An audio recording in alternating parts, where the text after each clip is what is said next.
3장 1절부터 7절의 말씀을 가지고 미쁘다 인정받는 사역자라는 제목으로 하나님의 말씀을 같이 묵상하기를 원합니다. 중세 유럽의 어느 주일에 있었던 일입니다. 교회 앞마당에서 주인을 기다리는 마부들이 많이 있었는데 그 중에 한 명이 다른 마부들에게 이런 이야기를 했습니다. 내가 오늘 예배가 끝나고 나오는 여인 가운데에서 최고의 미인에게 입을 맞추겠다 이야기를 하게 되었습니다.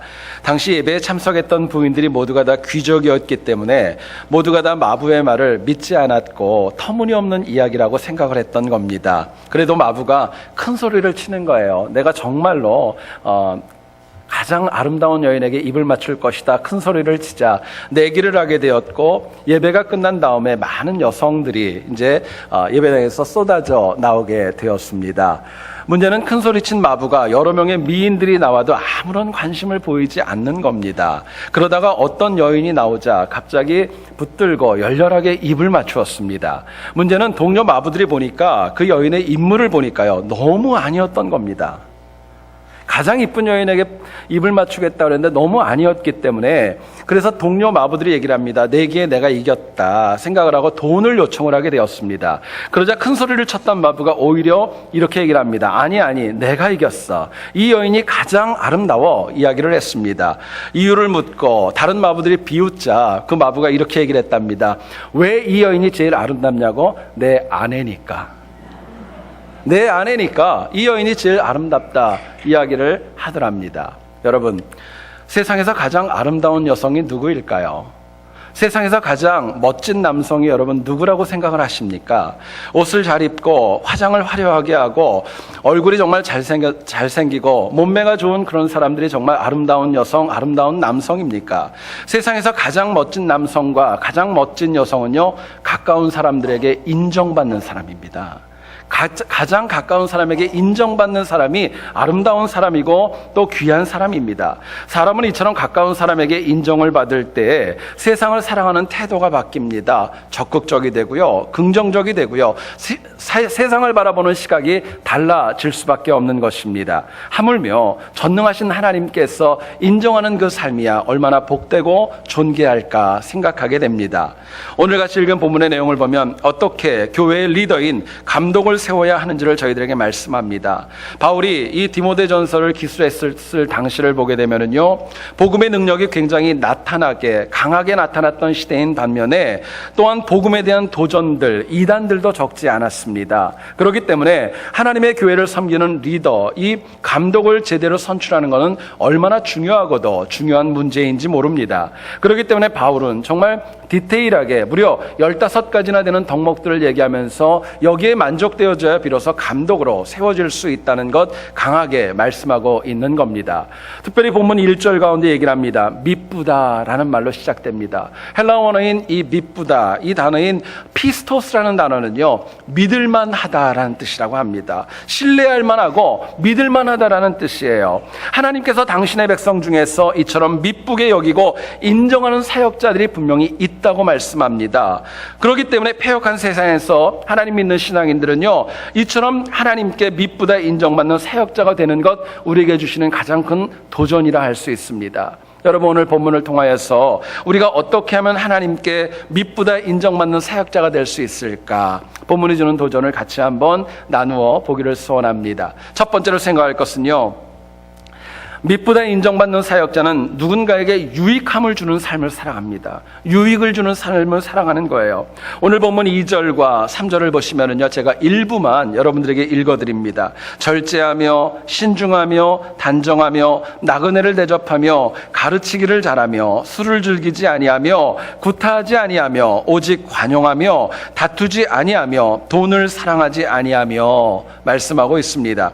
제가 말씀드린 2절과 3절의 일부분은 10가지의 감독에게 필요한 덕목들을 이야기합니다. 내용들을 가만히 보게 되면요, 감독들은 먼저 자기 자신에게 굉장히 엄격해야 된다는 것을 저희들에게 도전합니다. 감독은 어떤 경우에도 흔들리지 말고 신중해야 합니다. 단정해야 됩니다. 술과 돈을 사랑하는 거, 이거 멀리해야 된다고 말씀합니다. 이처럼 자신에게 엄격한 이유가 있다면 많은 사람들에게 본이 되어져서 주변에 있는 사람들에게 유익을 끼쳐야 하기 때문에 그렇습니다. 뿐만 아니라 감독은 자신에게는 엄격해야 되지만 주변에 있는 사람들에게는 부드럽고 관대해야 된다는 것도 말씀합니다. 감독은요, 나그네들이 있다면 대접하기를 잘해야 되고요, 구타하지 말아야 되고요, 또 다투지 말아야 된다라고 말씀합니다. 여러분, 여기서 이 구타하다, 이 말의 원어를 보면 어떤 뜻이냐면요, 누군가에게 말과 행동으로 상처를 주지 않는 것입니다. 말과 행동으로 상처 주지 않는 거, 감독에게 필요한 덕목이라고 말씀하는 겁니다. 어느 누구를 만나도 감독은 그 사람에게 유익과 영적인 푸근함을 줄 수 있을 때에 비로소 하나님 앞에 인정받을 수 있다는 것, 저희들에게 도전합니다.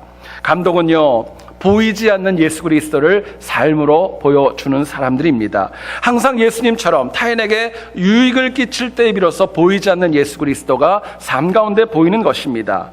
여러분, 유익이 무엇이죠? 우리는 유익을 생각할 때 어떤 경제적인 이익과 이권을 내가 얻는 것, 그것을 유익으로 생각할 수 있습니다. 일부입니다. 사실은요, 그것보다 더 크게 생각을 하면은 누군가에게 해를 끼치지 않고 도움을 주고 격려하고 배려하는 것도 역시 유익을 주는 삶이라고 할 수 있습니다. 그러나 오늘 본문에서 바울은 저희들에게 또다시 도전합니다. 가장 누군가에게 유익을 주는 삶은 딴 것이 아니라 죽어가는 영혼들에게 예수 그리스도를 증거하는 것입니다. 죽어가는 영혼들에게 예수 그리스도를 보여주는 것, 이것이 가장 그 영혼을 유익하게 하는 것입니다. 자, 그렇다면은요, 우리가 주변 사람들에게 어떻게 유익을 주어야 미쁘다 인정받을 수 있을까요? 어떤 삶이 되어야 유익을 주는 삶이라 말할 수 있을까 묻게 됩니다. 본문은 저희들에게 이렇게 얘기를 합니다. 항상 하나님 기뻐하시는 선한 일을 하라고 얘기합니다. 내가 기뻐하는 거 아닙니다. 하나님이 기뻐하시는 일을, 그 선한 일을 행할 때에 비로소 누군가에게 유익을 줄 수 있다, 저희들에게 말씀합니다. 1절을 다시 한번 보시죠. 미쁘다 이 말이요, 그 사람이 감독의 직분을 얻으려 함은 선한 일을 사모하는 것이라 말씀합니다. 여기서 이 선하다, 원어인 칼로스라는 단어는요, 가치가 있다, 또 칭찬받을 만하다라는 뜻을 가지고 있습니다. 여러분, 우리의 삶의 방향이 누가 보아도, 아무나 모르는 사람이 본다 할지라도 칭찬받을 만하고 또 가치가 있을 때 비로소 내가 모르는 누군가에게도 유익을 끼칠 수 있기 때문에 그렇습니다. 더 중요한 질문이 있습니다. 과연 누가 우리들의 삶의 방향을 가치 있고 또 칭찬받을 수 있도록 이끌어갈 수 있을까요? 사람이 우리들의 삶을 칭찬하고 가치 있게 인정해 준다 할지라도 복된 겁니다. 그러나 그것은 제한적이고요, 바뀔 수 있는 가능성이 많이 있어요. 그렇기 때문에 하나님이 보실 때 우리들의 삶이 주님의 나라의 확장에 가치가 있고 더 나아가서는 칭찬받을 만할 때에 비로소 타인에게 유익을 주는 삶이 될 수 있는 겁니다. 결국 우리의 삶이요, 하나님 마음을 기쁘게 하는 겁니다. 하나님이 우리를 볼 때 시원한 마음을 가지게 하는 것, 그것이 바로 하나님 보시기에 우리들이 타인에게 유익을 주는 삶이라고 말씀합니다. 잠언을 보시면은요, 25장 13절에 이렇게 얘기를 합니다. 충성된 사자는 그를 보낸 이에게 마치 추수하는 날의 얼음 냉수 같아서 그 주인의 마음을 시원하게 한다 말씀합니다. 여러분, 사역자 가운데는요, 두 종류로 구분할 수 있습니다. 하나님의 마음을 시원하게 하는 영혼이 있을 수도 있고요, 또 어떤 영혼은 하나님의 마음을 답답하게 할 수도 있는 것, 가능한 것입니다. 문제는 능력이 중요한 거 아닙니다. 하나님 앞에 어떤 자세와 어떤 태도를 가지는가 더 중요한 겁니다. 결국 항상 하나님을 기쁘게 하기 위하여 그 추구하는 삶이 되어질 때 선할 수 있고 유익을 줄 수 있고 하나님 앞에 미쁘다 인정받을 수 있는 것입니다. 사도 바울이 선교 여행을 마치고 예루살렘에 올라가기 직전에 사도행전 20장 24절을 보면 아주 위대한 신앙 고백을 남깁니다. 내가 달려갈 길과 주 예수께 받은 사명, 곧 하나님의 은혜의 복음을 증언하는 일을 마치려 하면은 나의 생명조차 조금 더 귀한 것으로 여기지 아니하노라 말씀합니다. 여러분, 당시에요, 바울이 예루살렘에 올라가는 거 많은 사람들이 반대했습니다. 선지자 아가보는요, 일부러 와가지고 올라가면 해를 당하고 죽을 수도 있으니까 가지 말라고 얘기를 합니다. 많은 믿음의 동역자들도요, 바울이 올라가는 거 절대적으로 붙잡았습니다. 그럼에도 불구하고 바울은요, 그 사역이 하나님을 기쁘시게 한다는 믿음이 있었기 때문에 예루살렘을 향하여 올라갔습니다. 바울도 사람입니다. 예루살렘에 올라가면은요, 매를 맞을 수도 있고 어쩌면 생명을 잃어버릴 수도 있는 위기가 앞에 있는데 어떻게 그것이 쉬운 일이었겠습니까? 그런데 만약에 바울이요, 자기 자신의 입장만 생각했다면, 내 기쁨만을 생각을 했다면은요, 아마도 다음 기회로 미루고 도망갔을지도 모르겠습니다. 근데 바울은요, 하나님께서 온전하게 순종한다는 것, 기뻐하시는 것 모르지 않았습니다. 뿐만 아니라 많은 영혼들에게 유익을 줄 수 있고 선한 삶을 보여줄 수 있기에 하나님이 기뻐하시기에 위험을 무릅쓰고 예루살렘 올라가는 길을 마다하지 않았던 것입니다. 여러분, 하나님을 기쁘게 했던 그 바울의 삶에 결과가 있죠. 로마가 바뀌었습니다. 오늘날 세계의 역사가 바울의 그 사역을 통하여서 오늘 우리에게까지도 복음이 증거되는데 많은 중추적인 역할을 감당할 수 있었던 것입니다. 여러분, 우리가 살면서요, 하나님을 기쁘시게 하면은요, 사람도 기쁘고 하나님도 기쁜 것입니다. 근데 역으로 다시 한번 생각해 보면은요, 사람만 기쁘게 하면은요, 그것은 사람을 기쁘게 할 수도 있고 또 다른 사람에게는 상처 아닌 상처를 줄 수도 있는 것입니다. 어떤 책에 나와 있는 내용입니다. 전쟁 중이었던 부대가 군수 물자 보급이 끊기게 됩니다. 그래가지고 물자가 제대로 공급되지 않으면서 무엇보다도 군복이 제대로 전달되지 않아서 한 번 입은 군복을 가지고 몇 달째 입고 전쟁에 임하게 되었습니다. 어느 날 부대장이 부대원들에게 오늘은 좋은 소식과 나쁜 소식이 있다, 이야기를 해주게 됩니다. 부대원들이 묻습니다. 좋은 소식이 과연 뭡니까? 그랬더니 부대장이 얘기를 합니다. 오늘 여러분들이 입어야 될 군복을 새로 바꾸겠습니다. 이야기를 했어요. 그렇지 않아도 땀에 쩔어 있고 냄새나고 오래 입어가지고 너무너무 불편했는데 군복을 바꿔준다고 그러니까 너무너무 기뻤습니다. 그러자 한 명이 갑자기 또 물어봅니다. 그렇다면 나쁜 소식은 뭡니까? 물어봤더니요, 부대장이 얘기하더랍니다. 지금 당장 옆 사람과 군복을 바꿔 입는다. 실시. 그러고 얘기를 하더랍니다. 여러분, 사람을 기쁘게 하는 것은요, 한쪽은 기쁠 수도 있고 한쪽은 상처받을 수도 있다는 거, 이게 당연한 것입니다. 그런데요, 인간이 하나님을 기쁘게 하는 가장 온전하고 가장 분명한 방법이 있습니다. 뭐냐면요, 예수 잘 믿는 겁니다. 예수 잘 믿는 거예요. 그것이 하나님을 가장 기쁘게 하는 것입니다. 내가 이렇게 말하면 예수님께서 기뻐하실까 생각하면요, 함부로 얘기하지 않습니다. 내가 정말 이렇게 선택하고 결정하면 예수님께서 기뻐하실까 생각하면요, 절대로 경거망동하지 않는 거, 너무나도 자명한 이치입니다. 결국 예수 잘 믿으면요, 주변에 있는 모든 사람들에게 유익을 줄 수 있고, 내가 하나님 앞에 온전한 결심과 하나님 앞에 온전한 헌신이 있다면 내 주변에 있는 영혼들을 살려 나갈 수 있는 것입니다. 과거에 스코틀랜드 지역에서 작은 마을에서 부흥회가 열렸습니다. 익명의 목사님께서 열정적으로 말씀을 전하시고 집회를 인도하셨지만 거의 마지막 순간이 되기까지 예수를 믿겠다고 결심하고 결단하는 영혼들이 나타나지를 않았습니다. 근데 마지막 날 밤이 되었는데 아무도 일어나서 예수 믿겠다고 결심하지 않는데 작은 소년 하나가 일어나서 예수님을 믿겠다, 그렇게 얘기를 합니다. 하지만 이 목사님은요, 좀 많은 영혼들이 좀 믿었으면 좋겠다 생각이 돼서 한 명의 소년이 결심하는 것 보고 그래도 많은 낙담이 되었던 겁니다. 근데 이 소년이 많은 사람들 앞에서 이런 고백을 하며 하나님 앞에 서원을 합니다. 하나님, 제 생명을 드립니다. 제 생명을 드립니다. 하나님, 아프리카 대륙을 저에게 주십시오. 여러분, 그 고백을 했던 영혼이 나중에 성장하였고 믿음 가운데 잘 자라가지고요, 아프리카 대륙을 정말 복음화하는데 많은 역할을 감당했던 데이빗 리빙스턴 선교사가 될 수 있었습니다. 여러분, 교회의 구성원 모두가 다 한결같이 유익을 주는 삶을 산다면 얼마나 좋겠습니까? 하지만 이것은 사실 현실적으로 불가능하다고 할 정도로 쉽지 않은 문제입니다. 모두가 다 예수를 잘 믿어가지고 하나님을 기쁘게 한다는 거 너무너무 잘 알고 있지만 현실은 사실은 그렇지 않습니다. 그런데요, 다른 사람들을 바꾸는 거 어려운 일입니다. 그러나 바로 나 하나가 내가 리빙스턴처럼 예수를 잘 믿고 하나님을 기쁘시게 하면은요, 내 주변이 바뀔 수 있는 것입니다. 나이와 상관없습니다. 내가 하나님 앞에 내가 예수 잘 믿겠다고 결단함으로 인하여서 나를 모르는 많은 영혼들에게도 하나님의 은혜와 능력이 전달되어질 수 있기 때문에 그렇습니다. 본문 1절을 보시면은요, 미쁘다 이 말이요 라고 얘기하죠. 원어를 보게 되면은요, 이 말은요 복수형이 아닙니다. 단수형으로 되어져 있습니다. 이 말은 여러 사람한테 한 것이 아니라 한 명에게 얘기했다는 것은 바울을 강조하고 있는 것입니다. 결국 하나님께서는요, 예수 잘 믿고 하나님을 기쁘시게 하는 영혼 그 한 명을 미쁘다 인정해 주시는 겁니다. 그리고 그 미쁘다 인정받은 사역자가 다른 누구도 아니라 바로 내가 되어줘야 된다고, 내가 그 영혼이 되어줘야 된다고 하나님 도전하고 말씀하는 것입니다. 여러분, 감독의 사명이 무엇일까요? 하나님 앞에 주의 종으로 부름받은 사람의 사명이 있다면요, 내가 미쁘다고 먼저 하나님께 인정받아야 됩니다. 그리고 내 주변에 있는 영혼들도 하나님 앞에 미쁘다 인정받도록 그들을 세우고 살리는 것이 감독의 직분이고 사명입니다. 그런데 이것은요, 교회 리더들에게만 주어진 거 아닙니다. 하나님 믿는 우리도 다 똑같습니다. 먼저는 내가 하나님 앞에 미쁘다 인정받으셔야 돼요. 또 주변에 있는 많은 영혼들을 하나님 보시기에 미쁘다 인정받을 수 있도록 세우고 살리는 사역이 저희들에게 필요합니다. 저는 여러분들 모두가 다 하나님께서 미쁘다 인정하는 사역자 되기를 간절히 축원합니다. 그래서 한 주간도요, 예수 잘 믿는 그 신실함으로 주변에 있는 모든 영혼들에게 유익을 주는 승리가 있기를 주의 이름으로 축원드립니다.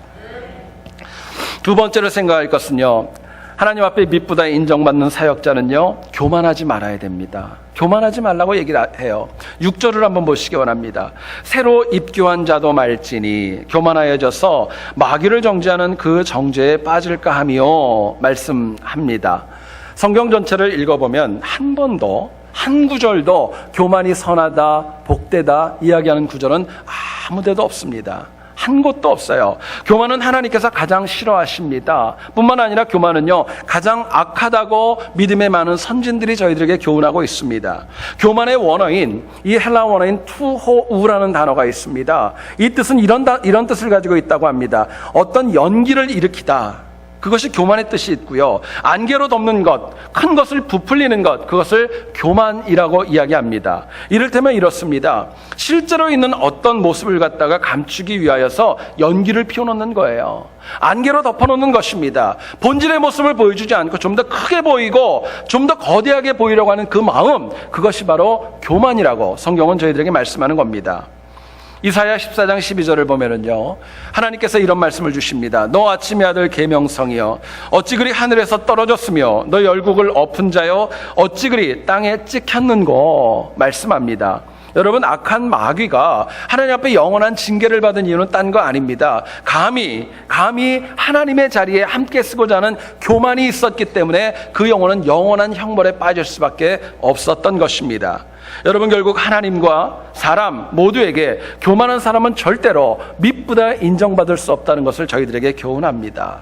자, 그렇다면은요, 우리가 어떻게 교만을 극복하여서 미쁘다 인정받을 수 있을까요? 교만하지 않기 위하여서 과연 어떻게 해야 될까 묻게 됩니다. 본문은 저희들에게 이렇게 도전합니다. 우리가 영적으로 자라서 성숙해질 때, 내가 영적으로 성숙할 때 비로소 온전한 교만을 이길 수는 없지만 그래도 많은 경우를 내가 겸손할 수 있다고 말씀하는 겁니다. 본문을 보면은요, 새로 입교한 자들 이렇게 얘기를 합니다. 이 뜻은요, 어떤 교회를 처음 방문한 사람들이 아닙니다. 새로 입교한 사람들은요, 예수 그리스도를 전혀 몰랐던 불신자들이 처음 교회에 온 사람들입니다.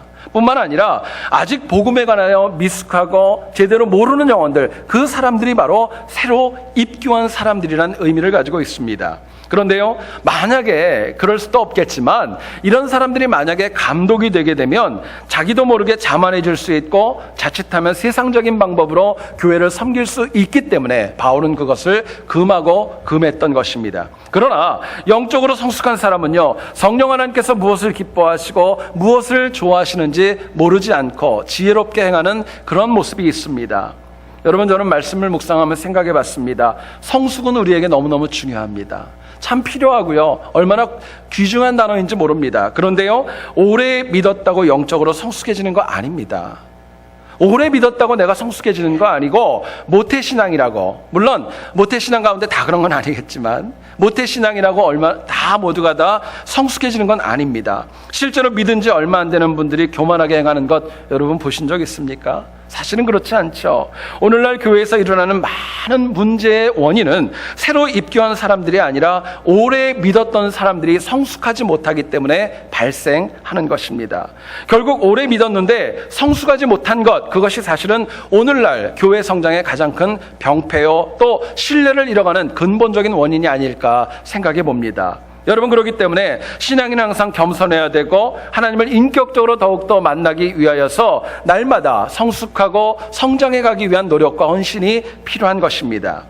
여러분, 우리가 신앙생활하면서 그렇지 않습니까? 내가 하나님을 믿는다고 하지만 구원의 감격을 잃어버리면요, 그 사람은 교만해질 수밖에 없는 것입니다.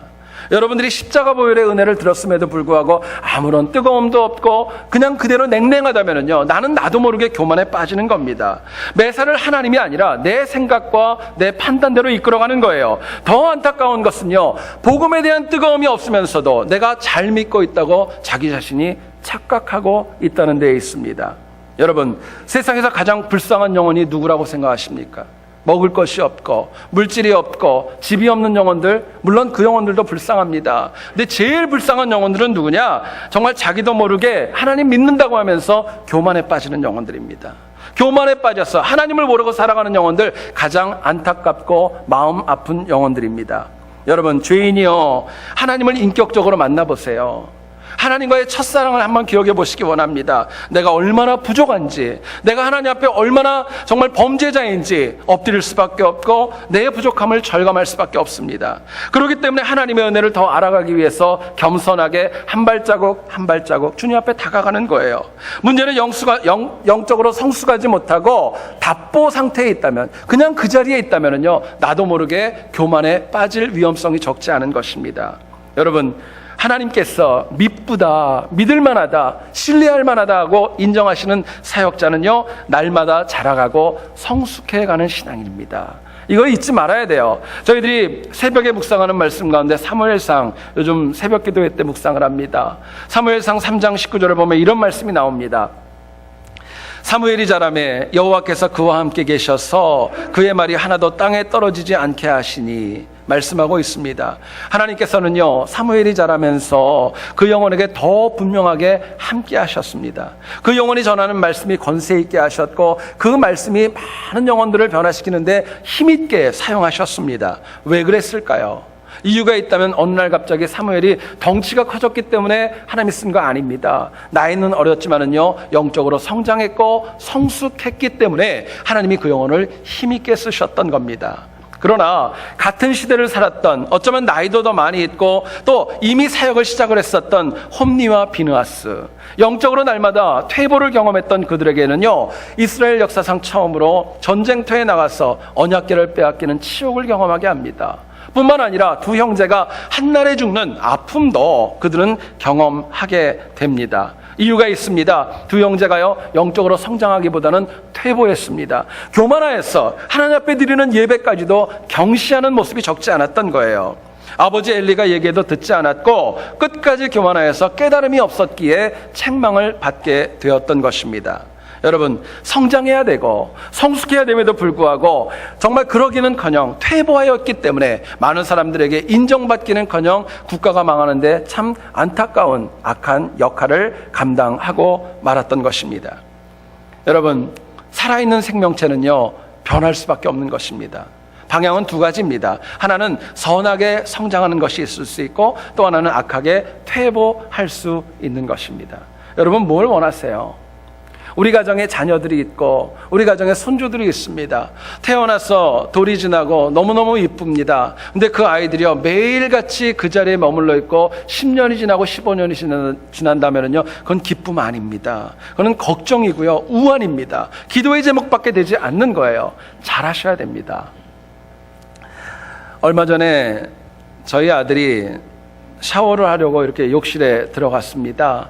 이제는 좀 많이 커가지고 혼자 샤워도 합니다. 근데 제가 뭐가 필요해가지고 면봉을 찾으려고 딱 들어갔습니다. 그랬더니 5살짜리인 저희 아들이 저한테 정색을 하면서 얘기하더라고요. 나 샤워하니까 좀 나가달라고.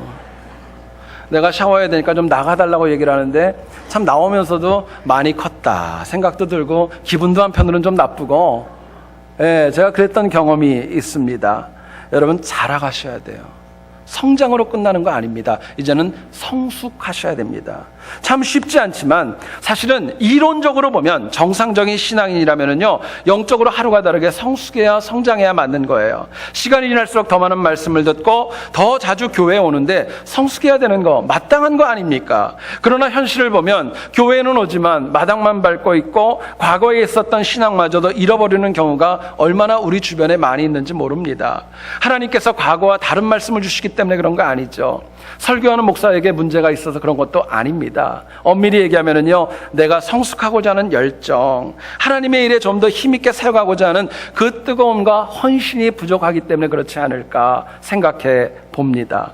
여러분, 현대 신앙인들은요 참 많이 바쁩니다. 많이 분주해요. 제가 보니까요, 연세가 있는 어르신들이라고 한가하다고 생각하면 절대 그건 착각입니다.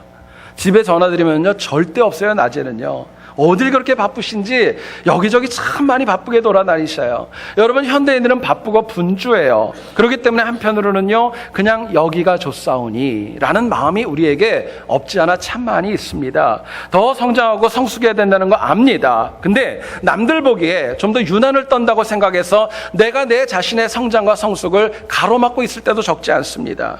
과거 초대교회처럼 한국교회 믿음의 조상들처럼 간절함과 사모함 없이 신앙생활할 때가 우리에게 얼마나 많이 있는지 모릅니다. 여러분, 생각해 보시면은요, 지금 여러분들 신앙을 한번 되돌아보세요. 내가 지금 신앙생활하는 거 그래 참 잘하고 있지, 나는 만족해, 이 정도면 됐어 생각하면은요 이제 교만으로 가는 겁니다. 하나님 기뻐하는 거 아니에요. 그건 퇴보입니다. 그러나 역으로 하나님께서 내 신앙생활에 만족하실 때 비로소 내가 교만을 이기고 겸손할 수 있고 하나님 앞에 미쁘다 인정받을 수 있는 것입니다. 여러분, 우리 신앙생활을 가만히 보면 저를 비롯한 우리 모두가 특징이 있어요. 처음 한국교회가 형성되어지고 정말 한국교회가 뜨겁게 정말 북한에서부터 열정적으로 기도하고 헌신하고 사경에 엎드렸던 그 뜨거움을 우리는 너무나도 많이 잃어버렸고요, 그들과 같이 헌신적인 모습을 참 많이 잃어버린 것이 오늘의 현실입니다. 우리 입술에는요 이래서 안 되고 저래서 안 된다는 변명과 핑계가 얼마나 많이 있는지 모릅니다. 과거에는요 교회의 영적인 문화가 세속 문화를 주도했습니다. 그런데 이제는 역으로 되어져 있습니다. 세상에 있던 문화, 세상에 있는 그런 것들이 교회로 들어와서 하나님의 법칙들을 갖다 바꿔가는 것이 오늘날 교회에 문제가 일어나는 가장 큰 원인입니다. 여러분, 그렇게 교회가 내 삶이 세속으로 채워지기 때문에 성숙보다는 미숙이 많아지는 것이고, 또 교만이 더 많아지는 것, 우리가 얼마나 많이 체험하고 살아가는지 모릅니다. 우리들의 삶이 많이 복잡하지만은요 꼭 부탁드리고 싶은 것이 있습니다. 내가 겸손하기 위하여서 정말 하나님 앞에서 내가 교만하지 않기 위해서 꼭 필요한 것이 있다면은요 삶의 매 순간마다 하나님으로 나를 채워가는 겁니다. 하나님으로 내 삶을 채워가는 것, 그럴 때 비로소 내가 주님 안에서 힘있게 쓰임받을 수 있는 것입니다. 많은 분들이 하나님 앞에 11조 헌금을 드립니다. 네, 여러분 생각해 보시면은요 11조를 드리는 것도 귀하지만 더 귀한 것은 하나님 앞에 11조를 드리고 남은 10의 9를 어떻게 쓰느냐가 더 중요한 것입니다.